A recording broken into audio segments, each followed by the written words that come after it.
السلام علیکم۔ پاکستان میں اس وقت شام کے 7، بھارت میں 7:30 اور یہاں ہماری اسٹوڈیوز کی گھڑیوں میں صبح کے 10 بج رہے ہیں۔ وائس آف امریکہ واشنگٹن کی اردو سروس سے ہماری باقاعدہ نشریات کا آغاز ہوتا ہے۔ پہلے گھنٹے کے لیے میں ہوں آپ کا میزبان خالد حمید۔ جیسا کہ آپ دیکھ رہے ہیں فیس بک لائیو پر ہم آپ کے سامنے ہیں، اور ویب سائٹ اور ریڈیو پر ہمارا یہ 1 گھنٹے کا نیوز شو جاری رہے گا۔ تو آغاز کرتے ہیں پہلے آج کی اہم خبروں کی سرخیوں سے۔ پاکستان کے دفتر خارجہ نے کہا ہے کہ پاکستان میں زیر حراست مبینہ بھارتی جاسوس کلبھوشن یادیو کے مقدمے اور سزا پر نظر ثانی کا عمل شروع ہو گیا ہے۔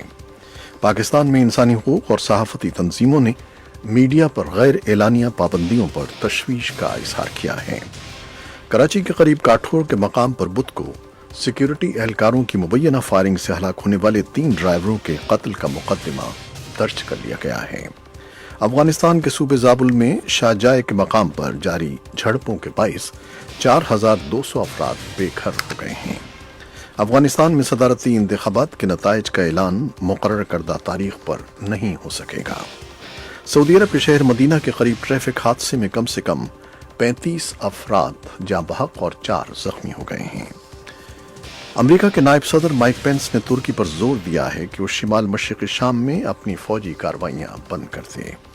صدر ڈونلڈ ٹرمپ کو بدھ کے روز کیپٹل ہل پر دونوں جماعتوں کے قانون سازوں کی جانب سے شام سے امریکی فوجی واپس بلانے کے فیصلے پر سخت تنقید کا سامنا کرنا پڑا ہے، لیکن اراکین کی مخالفت کے باوجود شام سے امریکی فوج کے انخلاء کے اقدام کو صدر نے بہترین فیصلہ قرار دیا ہے۔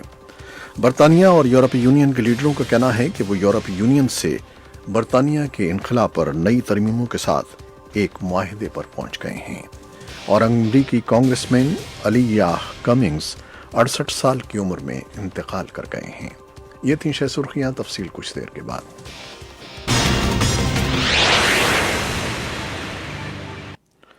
پاکستان کے دفتر خارجہ نے کہا ہے کہ پاکستان میں زیر حراست مبینہ بھارتی جاسوس کلبھوشن یادیو کے مقدمے اور سزا پر نظر ثانی کا عمل شروع ہو گیا ہے۔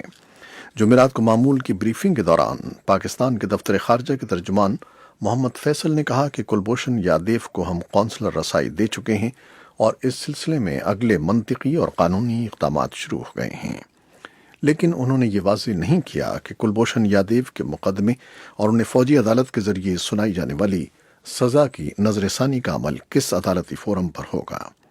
ان کا کہنا تھا کہ اس بارے میں تفصیلات بعد میں جاری کی جائیں گی۔ پاکستان میں انسانی حقوق اور صحافتی تنظیموں نے میڈیا پر غیر اعلانیہ پابندیوں پر تشویش کا اظہار کیا ہے۔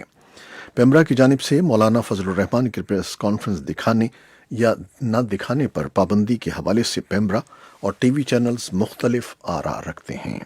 چینلز کا دعویٰ ہے کہ پیمرا کی طرف سے پابندی عائد کی گئی ہے، جبکہ پیمرا نے اس موقف کی تردید کی ہے۔ اس تمام صورتحال میں کیا ہو رہا ہے، اس بارے میں ایک تفصیلی رپورٹ کچھ دیر میں آپ کے لیے پیش کریں گے۔ کراچی کے قریب کاٹھور کے مقام پر بدھ کو سیکیورٹی اہلکاروں کی مبینہ فائرنگ سے ہلاک ہونے والے 3 ڈرائیوروں کے قتل کا مقدمہ درج کر لیا گیا ہے۔ مقدمے میں ٹول ٹیکس وصول کرنے والے عملے اور ان کی حفاظت پر مامور فرنٹیئر ورکس آرگنائزیشن کے اہلکاروں کو نامزد کیا گیا ہے۔ واضح رہے کہ FWO پاکستان کی مسلح افواج کا حصہ ہے جو انجینئرنگ اور تعمیرات سے منسلک ہے۔ بدھ کو یہ واقعہ اس وقت پیش آیا تھا جب کاٹھور کے مقام پر ٹول ٹیکس وصول کرنے والے عملے نے عدالتی احکامات کی روشنی میں مقررہ وزن سے زیادہ سامان رکھنے والے ٹرالرز کو کراچی حیدرآباد موٹر وے پر جانے سے روک دیا تھا۔ ٹرانسپورٹرز اور انتظامیہ کے درمیان یہ تنازعہ کئی روز سے چل رہا تھا، جس پر نوبت ہنگامہ آرائی اور پھر فائرنگ تک جا پہنچی، جس سے 3 ہلاکتیں ہوئیں اور بعض افراد زخمی بھی ہوئے ہیں۔ افغانستان کے صوبے زابل میں شاہجائے کے مقام پر جاری جھڑپوں کے باعث 4200 افراد بے گھر ہو گئے ہیں۔ زابل اور نیمروز صوبوں میں NSAG کے انتباہ کے باوجود 12 طبی مراکز بند کر دیے گئے ہیں، جس سے تقریباً 2 لاکھ افراد طبی سہولتوں سے محروم ہو گئے ہیں۔ ان مرکزوں کو دوبارہ کھولنے کے لیے مذاکرات جاری ہیں۔ ادھر افغانستان کے آزادانہ انتخابات کمیشن کے ذرائع نے بتایا ہے کہ 28 ستمبر کے انتخابات کے ابتدائی نتائج میں 1 ہفتے کی تاخیر ہو سکتی ہے۔